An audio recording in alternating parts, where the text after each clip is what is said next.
mahasiswa yang berada di channel YouTube ya. Untuk pertemuan kelima ini nanti kita akan bahas tentang infrastruktur TI ya dan teknologinya. Oke.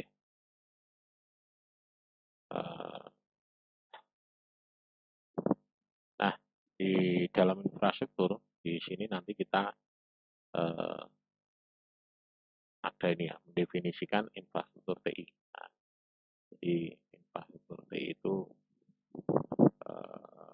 diantaranya adalah ini setting perangkat secara fisik dan software yang diperlukan di dalam infrastruktur ini nanti ada yang diperlukan. Kemudian setting layanan firmware ya yang meliputi ada platform ya, platform komputasi yang menyediakan layanan komputasi, kemudian layanan telekomunikasi, layanan manajemen data, layanan software aplikasi, layanan manajemen fasilitas fisik, dan layanan manajemen IT, edukasi, riset, dan pengembangan. Nah, ini definisi dari infrastruktur TI. Nah, TI di sini merupakan layanan, jadi prospektif yang lebih akurat sebagai nilai investasi. Jadi apa namanya, definisi ya, definisi dari infrastruktur TI. Nah, infrastruktur TI ini hubungan antara perusahaan, infrastruktur TI, dan kemampuan bisnis. Jadi perusahaan ini mampu memberikan layanan kepada pelanggan, pemasok, dan karyawan. Ini adalah fungsi langsung dari infrastruktur TI. Jadi idealnya memang infrastruktur ini harus mendukung ya bisnis berupa perusahaan strategis, informasi, sistem, ya teknologi informasi baru. Ya.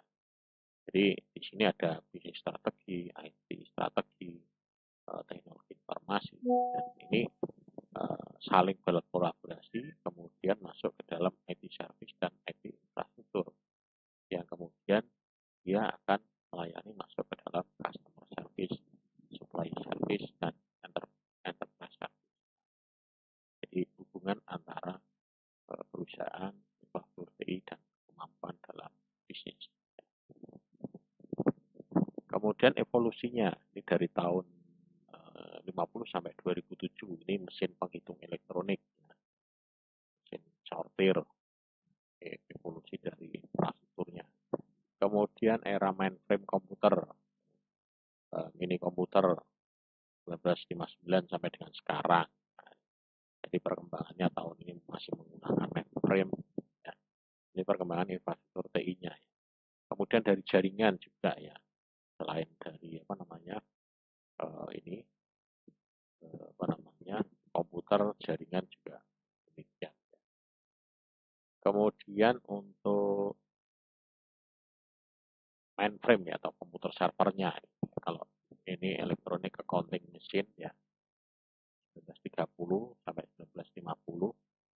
Nah, kemudian ini masih menggunakan dumb terminal ya. Jadi dumb terminal di komputernya ada di sini. Ini hanya layar monitor, keyboard, mouse. Jadi menggunakan ini dumb terminal. Tapi eranya sekarang sudah berkembang, tidak seperti ini. Nah, era personal komputer 81 sampai dengan sekarang, IBM tahun 80, 90, pertumbuhan perangkat lunak ya. Kemudian client server 83 sampai sekarang, jaringan antara client server, variasi tipe server ya, network, aplikasi, web ya.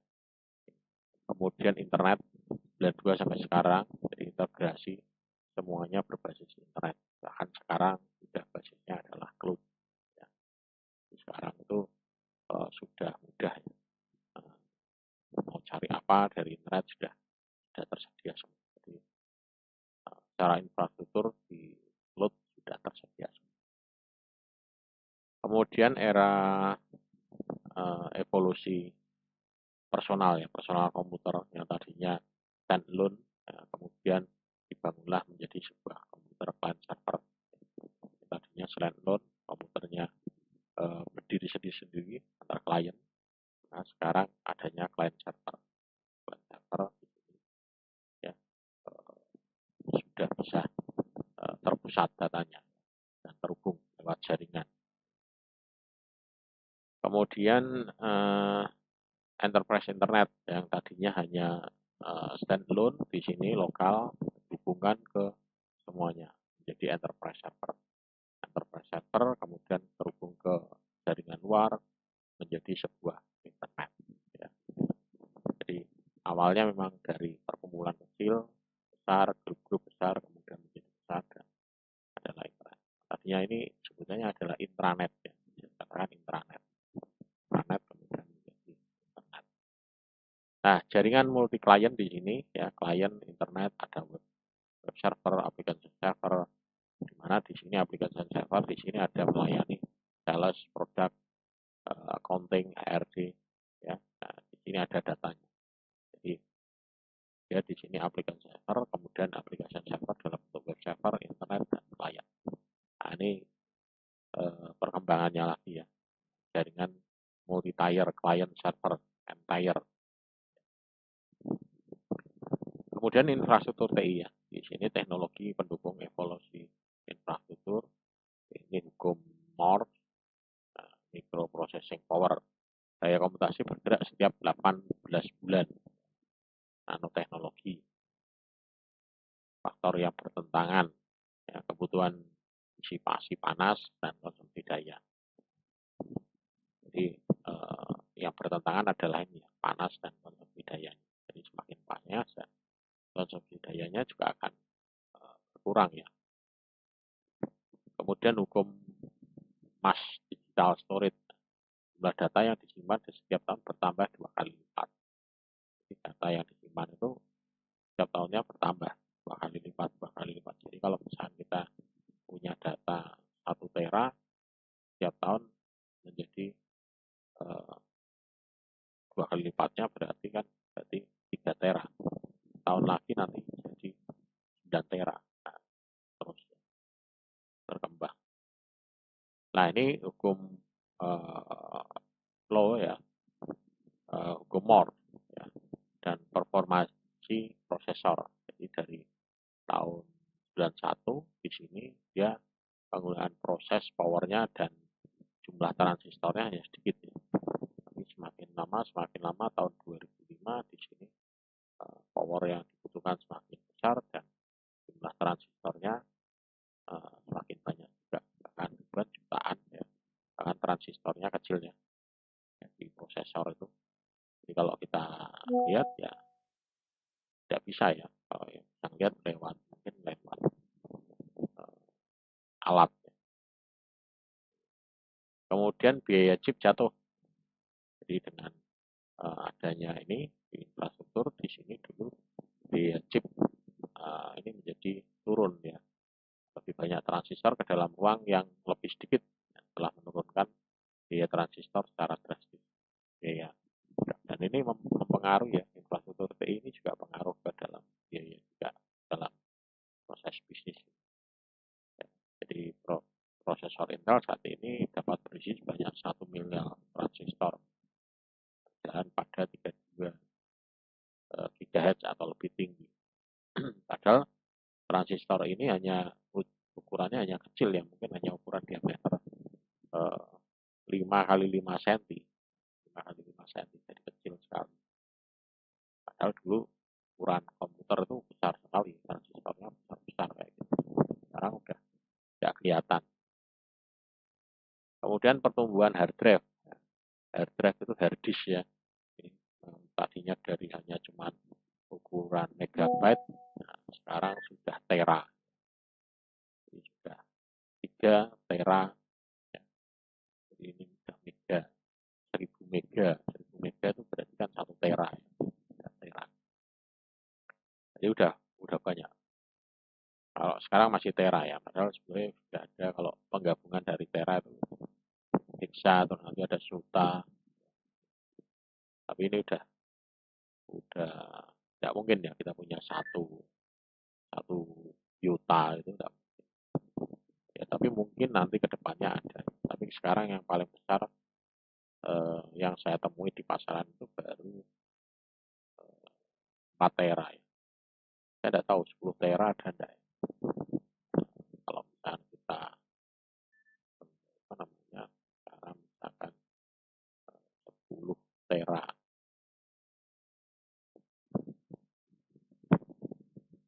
10 terabyte storage ada gitu. 10 tera ya ada 10 tera 10 tera ada. Mungkin 20 tera atau kalau kita sebut aja misalkan 20 tera ya 20 tera juga ada. Jadi ukurannya memang udah besar ya. 100 tera 100 tera. Jadi 100 tera juga sudah ada kalau kita cari. Cuman mungkin pasaran di Indonesia yang belum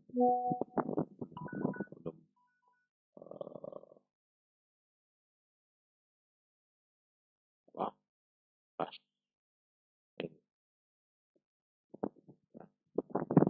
penggabungan ya kalau tarik.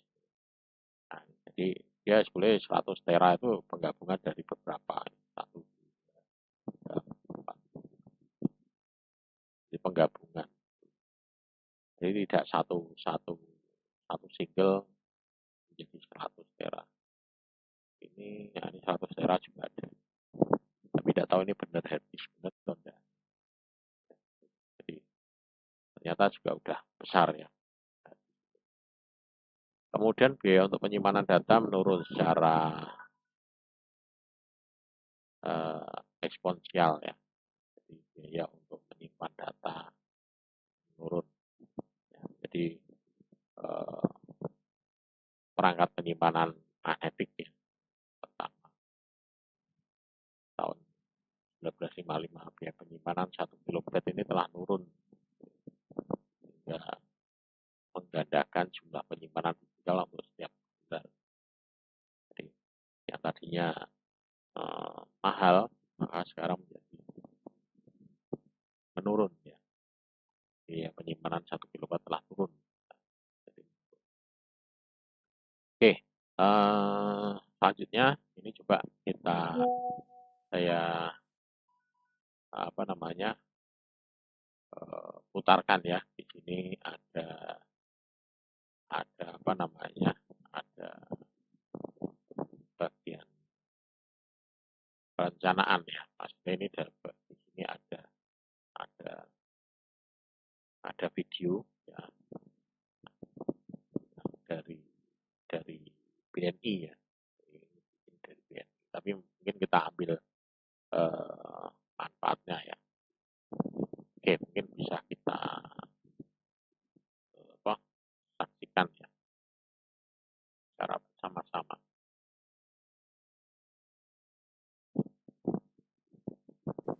Sedikit perkenalan, jadi sedikit informasi, walaupun barangkali teman-teman udah tahu, kami di IT Infrastructure lah.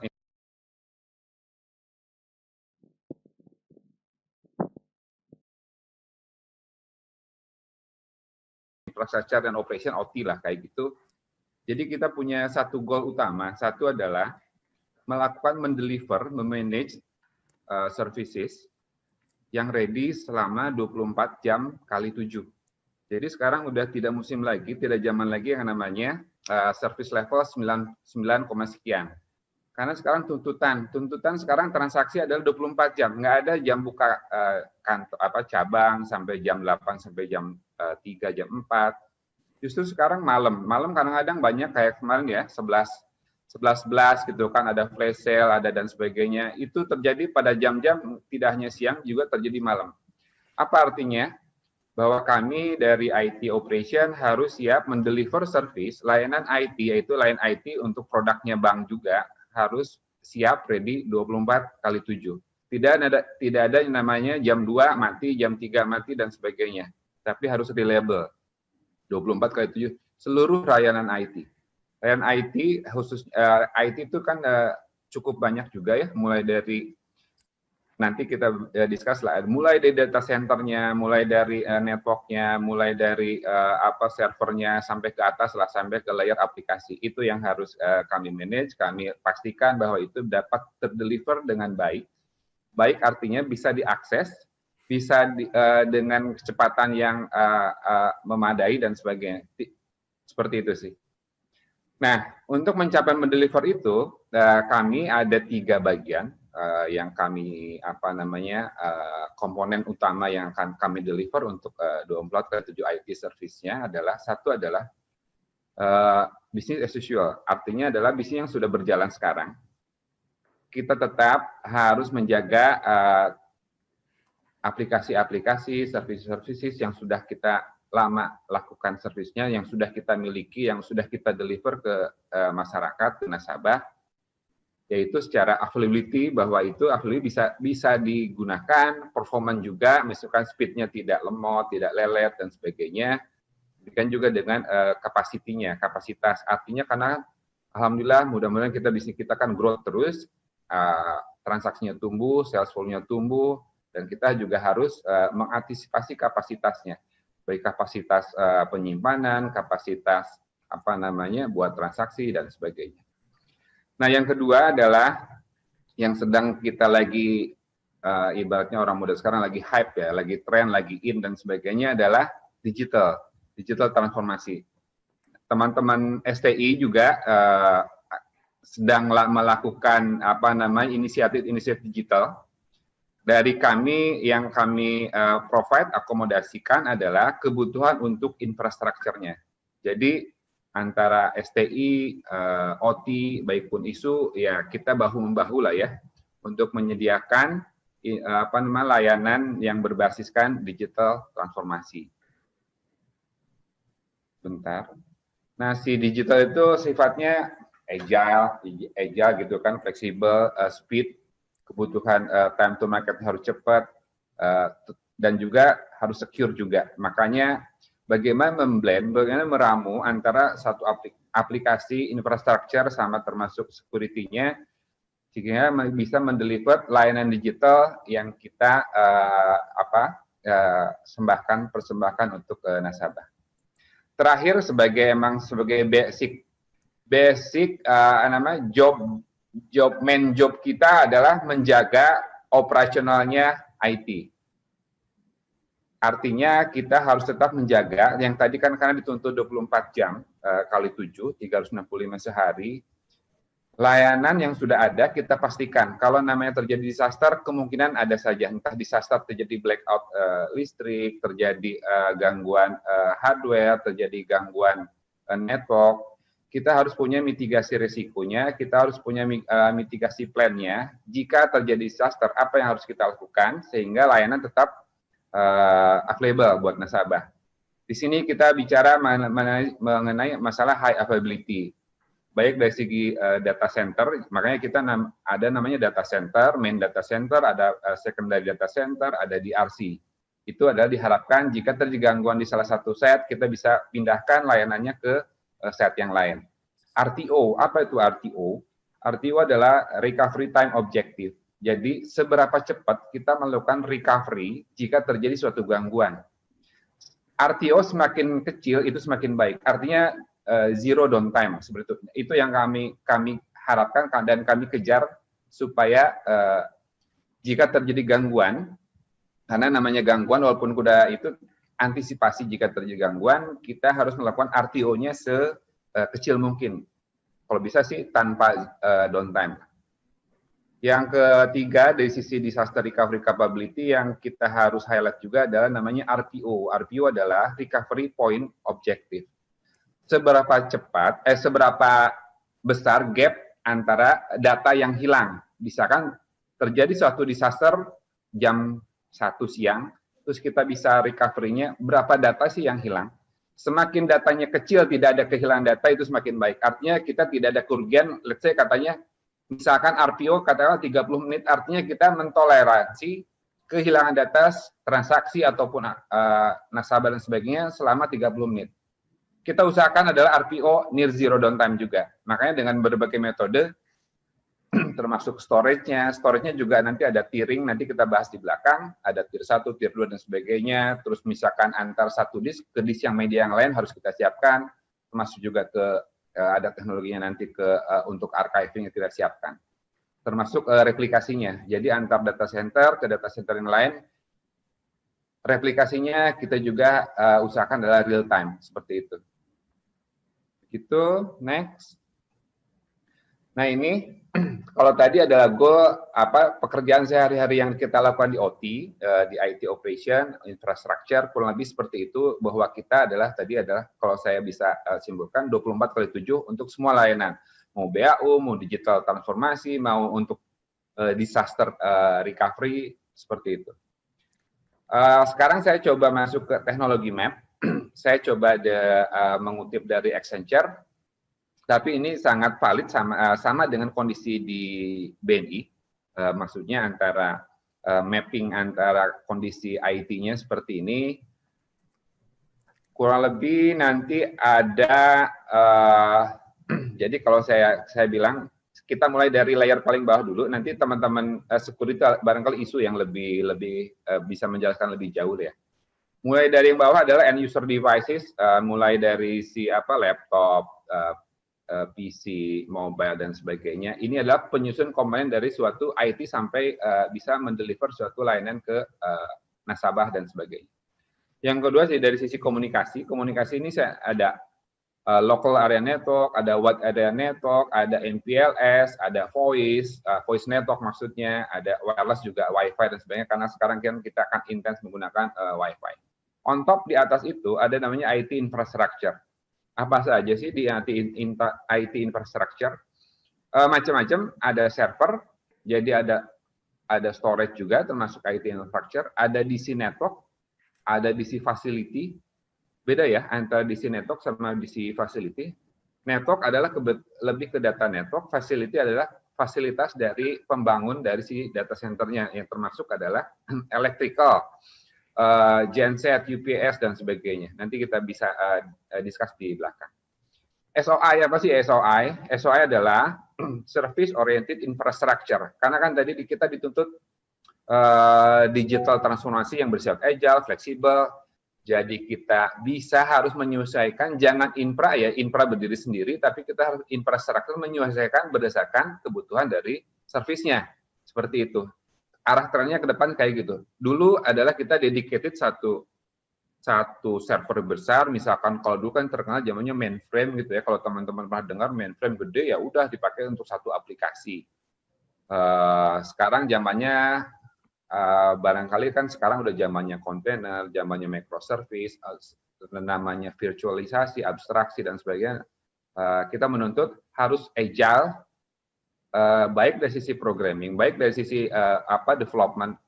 Demikian juga kami di sisi infrastruktur dituntut, kami juga harus agile, menyesuaikan dengan kebutuhan servisnya, kayak gitu. Orkestrasi dengan banyaknya tadi ada server, storage, DC network, DC facility dan sebagainya. Kita harus ada tools namanya mengorchestrate, melakukan manajemen dari resources infrastruktur yang ada. Macam-macam orkestrasi yang ada. Nanti kita share di belakang. Dynamic provisioning. Dynamic provisioning artinya barangkali teman-teman udah dengar cloud. Cloud pada basic prinsipnya adalah pool of resources in term of IT infrastructure ya. Di situ ada CPU, di situ ada storage, di situ ada RAM, di situ macam-macam lah. Resources dikumpul, tapi kita bikin semacam kurang lebih itu ada resources kita gunakan untuk kebutuhan cloud computing. Nah, bagaimana untuk provisioningnya kalau sekarang misalkan berdiri sendiri, melakukan provisioning artinya satu-satu. Dengan menggunakan cloud, dengan menggunakan nanti ada namanya teknologi infrastructure as a service dan sebagainya, kita nanti barangkali kalau teman-teman STI atau teman-teman ISU dan sebagainya meminta server, kita udah siapkan, silahkan masuk ke web, mau berapa core tinggal diklik, mau berapa memorinya tinggal diklik, terus mau pakai OS-nya apa, mau Windows, mau Linux, tinggal diklik. Akhirnya tinggal dikompil jadi.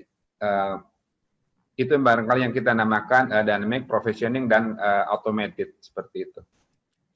Oke, aplikasi banyak, nanti barangkali teman-teman STI yang lebih tahu, lebih paham, tapi kita mau aplikasi macam-macam. Dari yang critical tier 1, kita kan ada beberapa tier ya, tier 1, tier 2, tier 3, dan sebagai end user computing, banyak, dan kita, yang itu yang secara operasionalnya di OT kita kelola. Nah, masuk kalau yang ini, ada gambar panasnya kelihatan, sini. Kelihatan. Nah, di sini kita kalau secara infra ada namanya sistem legacy. Legacy itu adalah yang dulu dibangun berdasarkan menggunakan seperti server-server yang dedicated berdiri sendiri, seperti kita menggunakan mainframe, menggunakan power dan sebagainya, tapi itu dedicated, tidak melakukan virtualisasi. Nah, ini termasuk kayak aplikasi legacy itu yang core banking, misalkan yang itu ya udah cukup lama, kita kan udah puluhan tahun juga core banking, ada switching, ada aplikasi yang lain yang dulu dibangun emang berdasarkan teknologinya waktu pada zaman itu, dan sampai sekarang kita masih gunakan kan, dan itu masih bisa dipakai, masih operasional. Selanjutnya kita masuk eranya cloud, yang tadi saya bilang cloud. Kita sudah menerapkan teknologi cloud, khususnya kita teknologi yang kita implementasikan adalah infrastructure as a service. Artinya kita melakukan virtualisasi di level hardware.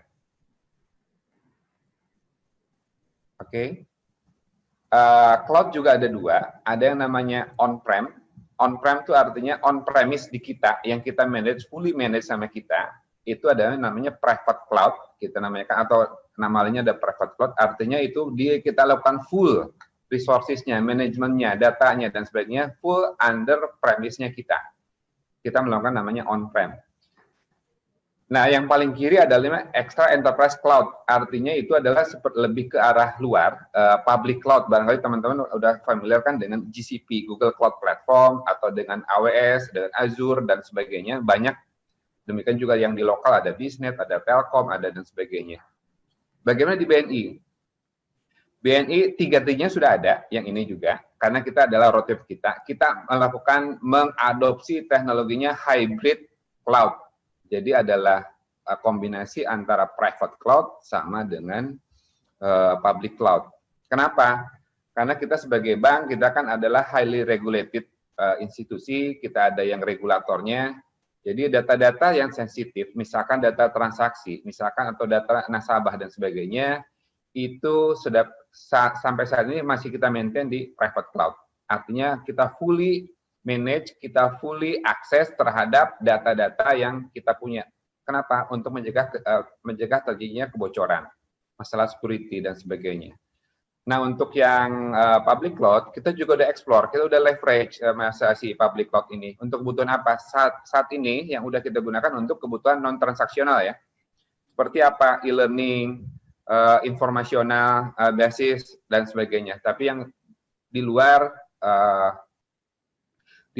kategori data-data kritikal, transaksi, dan data-data nasabah. Seperti itu. Jadi kita lakukan, core kita masih tetap maintain, kita masih tetap manage, karena masih banyak juga. Sebagian beralih kepada private cloud. Jadi kalau bisa saya share, kurang lebih infrastruktur kita yang berbasiskan cloud, virtualisasi, yang di on-prem kita sekitar 60 atau 70% lah, sekitar 70%. Emang karena eranya seperti itu sekarang, eranya virtualisasi, abstraksi, dan sebagainya. Untuk ini kita masih terbatas, karena tadi masalah regulasi kita coba firm dulu dengan regulasi aturan yang ada, tapi sambil belajar, kita coba melakukan, mengutilize si fungsinya public cloud itu untuk kebutuhan e-learning, informasi, dan sebagainya. Untuk CMDB, ini adalah untuk configuration management database, ini untuk lebih ke IT services-nya. Nanti barangkali next-nya bisa undang Pak Ketut juga ya, bisa nanti lebih detail menerangkan ini. Di sini kita ini lebih ke IT services management. Di sini kalau di OT ada namanya SPM, terus ada teman-teman SPM lah yang lebih menghandle di sini. Ada change management, risk management dan sebagainya. Jadi ada infranya, ini IT service-nya, dan sebelah kanannya ada governance-nya. Kurang lebih itu mapping dari teknologinya. Oke. Saya mohon maaf berapa menit sampai berapa menit? Sampai menjelang pukul 16.00 Kang, Oke. masih lama. Oke, masih lama ya. Baru setengah 4 kurang. Ya. Oke. Nah, coba saya coba share, discuss apa data center yang ada di luar sama data center yang di kita. Oke. Jadi kalau di data center itu ada namanya suatu institusi namanya Uptime Institute. Uptime Institute adalah suatu lembaga independen yang bertaraf internasional melakukan sertifikasi, melakukan standarisasi untuk dan standar operasional untuk kebutuhan data center. Jadi nggak hanya di sini tapi seluruh worldwide. Artinya ya kalau mau bangun data center ya standarnya uptime seperti itu. Di uptime sendiri ada 3 kategori nih untuk sertifikasinya. Satu adalah desain. Artinya, jadi untuk kalau mau melakukan sertifikasi ke uptime, jadi yang pertama harus dilakukan adalah sertifikasi desain data centernya, bangunannya, wiringnya, cablingnya, misalkan plumbingnya, AC-nya, itu lebih ke situ ya, bukan lebih ke IT-nya, tapi lebih ke data center facility-nya, termasuk juga gedungnya, desainnya, bagaimana aliran udara. Kan kalau di data center ada raised floor gitu ya. Jadi kabel-kabel di bawah kan harus dinaikin gitu. Itu ya raised floor. Bagaimana cara peletakan kabel, bagaimana cara peletakan AC, itu ada aturannya. Nah, jadi tahap pertama harus melakukan sertifikasi di level desainnya dulu. Ada namanya TCDD, Tier Certification Data Design-nya. Oke. Terus yang kedua ada namanya sertifikasi untuk construction facility. Artinya yang tadi didesain, terus kita melakukan konstruksi pembangunannya sesuai nggak? Terus dilakukanlah namanya tes, benar-benar tes, real test. Karena dimatikan dan sebagainya. Yang ketiga adalah sertifikasi untuk operationnya. Bagaimana yang tadi sudah didesain, yang kedua adalah kemudian dibangun, yang ketiga adalah how to operate-nya, bagaimana nge-manage operation-nya. Diharapkan namanya TCOS adalah Tier Certificate Operation Sustainability. Jadi sustain operation-nya, jangan sampai ada interrupt seperti itu. Nah, terus suka ada pertanyaan, ada Tier 1, Tier 2, Tier 3, Tier 4. Nah, si Uptime mendefinisikan Tier 1 data center facility ya. Ada Tier 1, Tier 2, Tier 3, Tier 4. Paling tinggi adalah Tier 4. Jadi Tier 1 kurang lebih, teman-teman bisa lihat, availability-nya. In case, the worst case, jika terjadi suatu gangguan, availability-nya adalah 99,671%. Itu adalah setara dengan downtime terjadi maksimal 28,8 jam. Dengan kurang lebih desain Tier 1 ya. Jadi misalkan terjadi gangguan dan sebagainya, secara di atas kertas, itu maksimal terjadi gangguan 28,8 jam. Terus apa Tier 2? Tier 2, nah yang kategori Tier 2 adalah availability-nya mencapai 99,749. Maksimal downtime-nya adalah 22 jam. Kalau tadi 28 jam, sekarang 22 jam, gitu kan. Demikian juga dengan Tier 3. Tier 3 99,982, maksimal annual downtime dalam setahun secara teoritis adalah maksimal adalah 1,6 jam. Artinya blackout suatu data center itu kategori Tier 3 jika terjadi gangguan adalah maksimal 1,6 jam, bisa recovery kurang lebih 1,6 jam. Nah, di sini fault tolerant juga, di sini sudah menerapkan multiple power, artinya jadi misalkan satu PC, satu server, satu perangkat network atau apapun, kita mewajibkan mensyaratkan dia harus mempunyai 2 source colokan yang berbeda. Jadi misalkan terjadi di dalam gangguan di power colokan yang power cord-nya yang satu bermasalah, diharapkan power 2-nya masih berjalan dengan normal. Seperti itu. Makanya namanya multiple power cord. Fault tolerant, apa itu fault tolerant? Jadi misalkan perangkatnya genset, genset itu adalah suatu pembangkit listrik, mensuplai listrik, jika terjadi gangguan, kalau kita kan di PLN ya, main supply kita tetap dari PLN, jika PLN gangguan, kayak seperti beberapa waktu lalu kan pernah kejadian Jawa Bali blackout kayak gitu. Jadi kita running mengandalkan namanya genset. Fault tolerant di sini untuk semua perangkat adalah kriteria N+1. Apa itu artinya? Satu perangkat yang aktif, satu lagi adalah standby. Jadi ada genset, ada UPS, ada semua macam perangkat DC facility harus memenuhi kriteria N+1. Artinya harus minimal harus ada 2. Jadi kalau ada gangguan 1, kita langsung swing ke backupnya. Nah, yang tier 3 apa? Dia tuh bisa sustain selama 72 jam. Jadi misalkan yang tadi bilang, misalkan ada blackout PLN Jawa Bali gitu ya. Waktu kita pernah mengalami kurang lebih 10 jam, hampir 12 jam ya, tahun ini atau tahun lalu. Jadi kita benar-benar running menggunakan internal resources, internal electrical yang ada di data center itu sendiri. Jadi kalau dengan desain seperti tier 3 ini, diharapkan selama 72 jam, dia bisa menghidupkan dirinya sendiri, gitu kan. Misalkan PLN lama gitu kan, bisa sampai 2 hari sampai 3 hari masih bisa secara aturannya ini. Yang terakhir, yang keempat, yang paling tinggi adalah 99,95, di mana annual downtime maksimumnya adalah di bawah 0,4 jam. Nah, di sini fully redundant. Kalau tadi di tier 3 adalah N+1, aktif 1, standby 1. Kalau di sini 2 aktif plus 1 standby. Apa artinya? Untuk satu perangkat, let's say misalkan genset gitu ya, artinya adalah minimal ada 3. Jadi ada 2 yang aktif, 1 standby. Seperti itu. Jadi teman-teman tahu kan, semakin tinggi availability-nya, kita dituntut redundancy-nya, backup-nya itu semakin banyak. Karena diharapkan untuk meminimalisir downtime-nya seperti itu. Oke. Terus kita yang maaf, saya geser dulu. Nah, kurang lebih saya secara high level aja. Kita di BNI kita ada 3 data center, yang 2 di Jakarta, lokasinya di Jakarta lah ya, kayak gitu, digunakan sebagai data center production, DC1 sama DC2, aktif. Maksudnya secara infrastruktur, secara data centernya, facility dan sebagainya. Kalau aktif secara aplikasi nanti barangkali kan tergantung aplikasinya dan sebagainya. Saya bicara in term of infrastructure ya. Jadi data center kita ada data centernya kurang lebih ada 3, tapi 2 sebagai main production, yang 3 adalah sebagai DRC.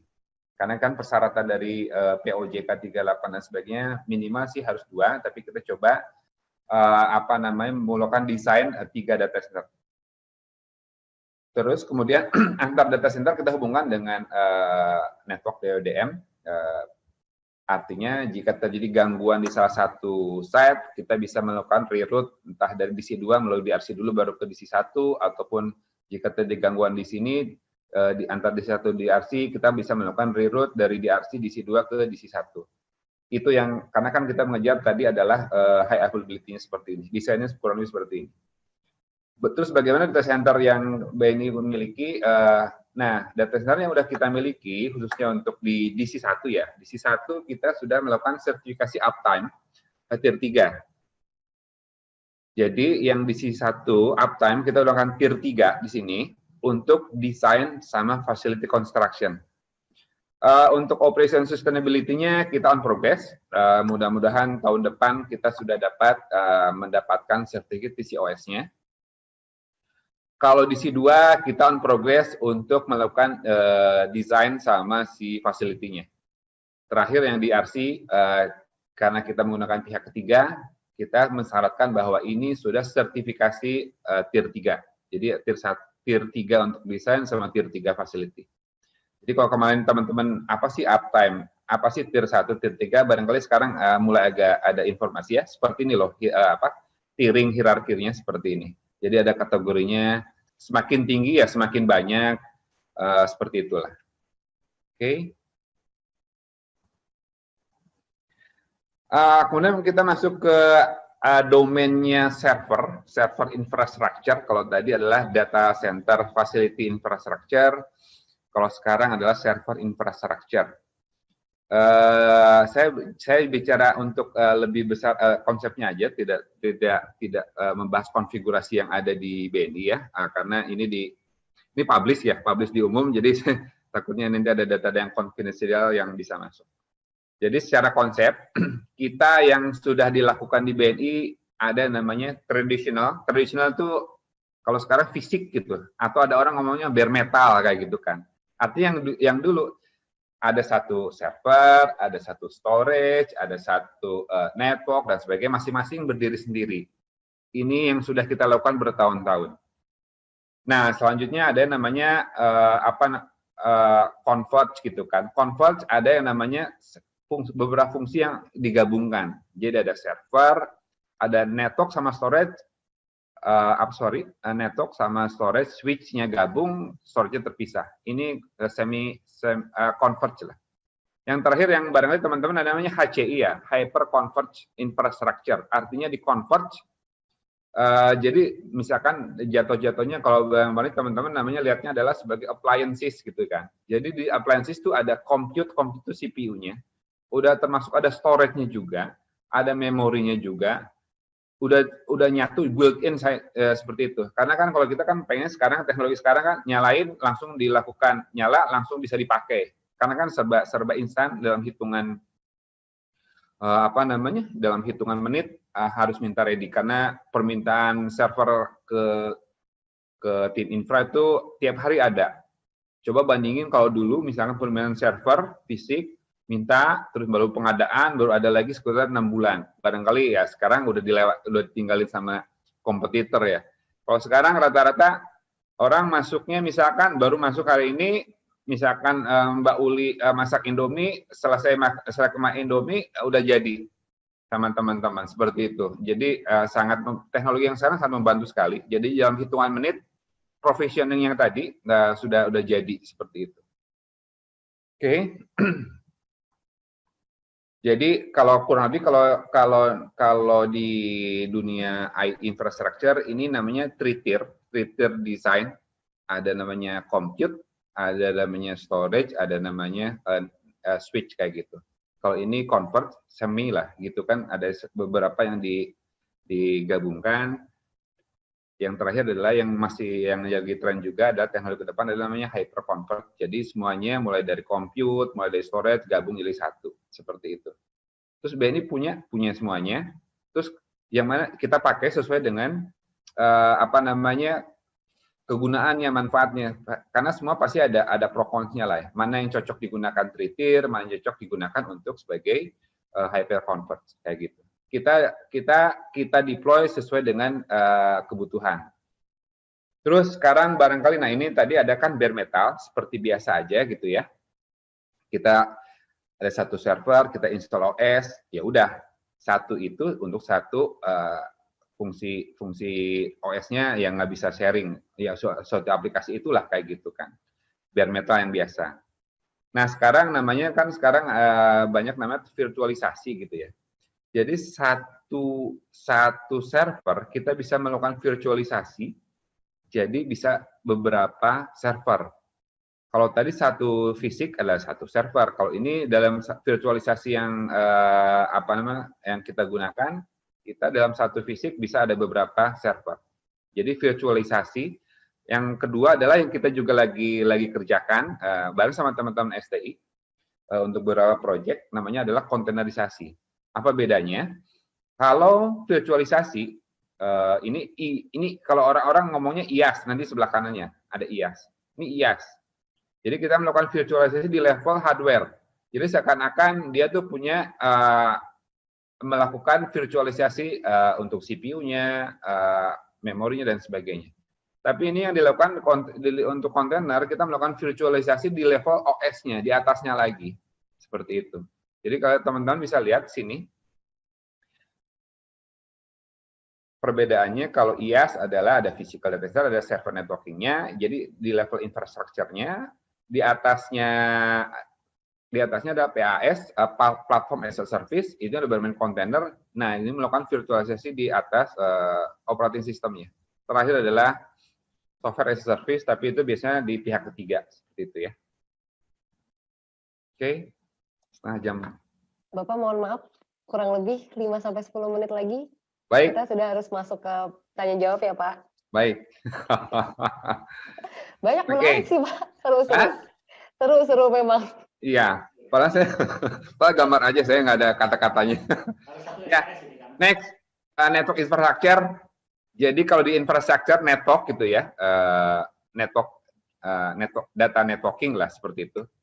Ada konsepnya, ada 3-tier juga. 3-tier itu ada core, nih namanya 3-tier, ada core, aggregation, sama access.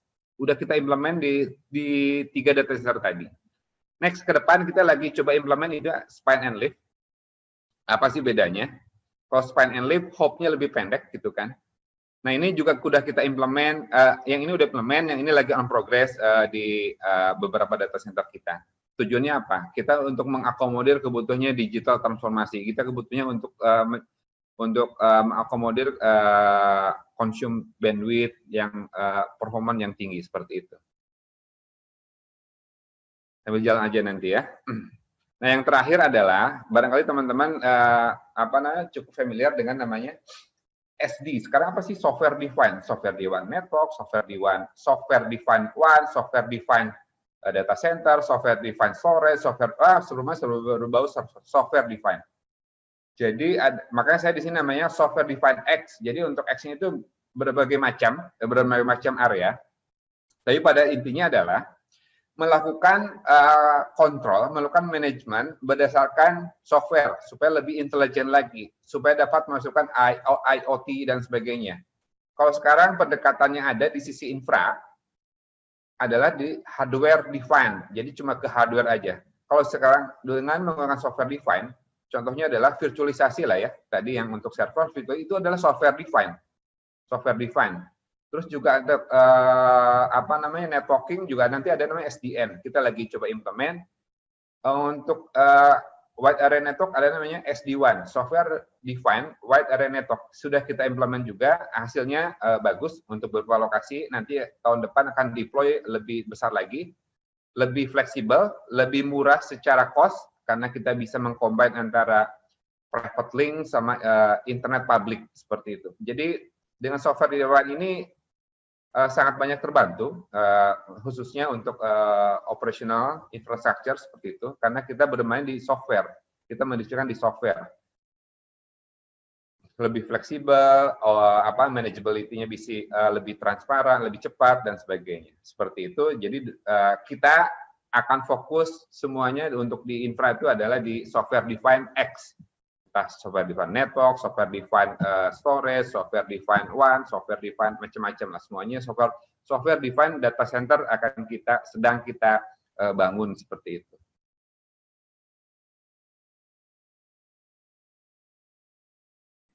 Sedikit perkenalan.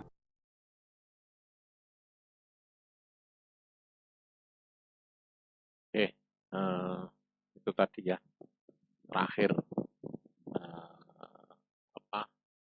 contoh dari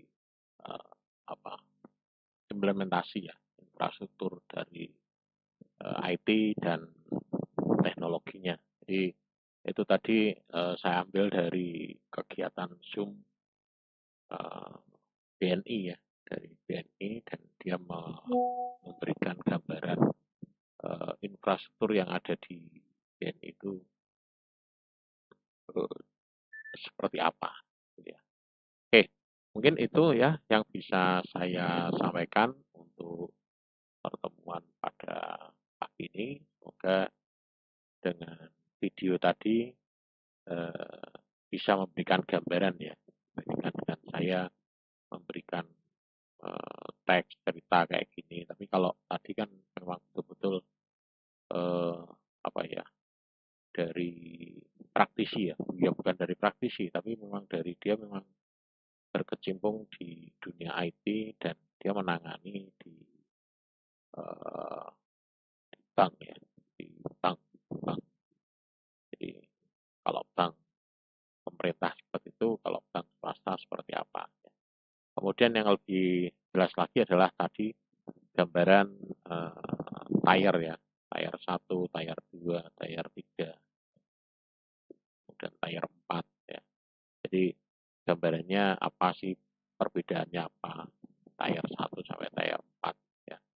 Kalau yang di video yang pertama dulu kan kita hanya bicara tentang itu apa namanya, video tentang data center ya, data center fasilitasnya ya.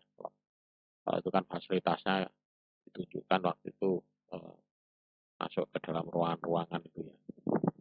Tapi kalau ini lebih jelas lagi karena di sini berupa konsepnya. Konsepnya seperti tire 1, tire 2, tire 3, tire 4 ya. Oke, mungkin ada yang mau ditanyakan di sini yang di YouTube. Saya cek. Oke, tidak ada ya. Oke, kalau tidak ada mungkin untuk pertemuan pagi ini saya cukupkan sekian ya. Nanti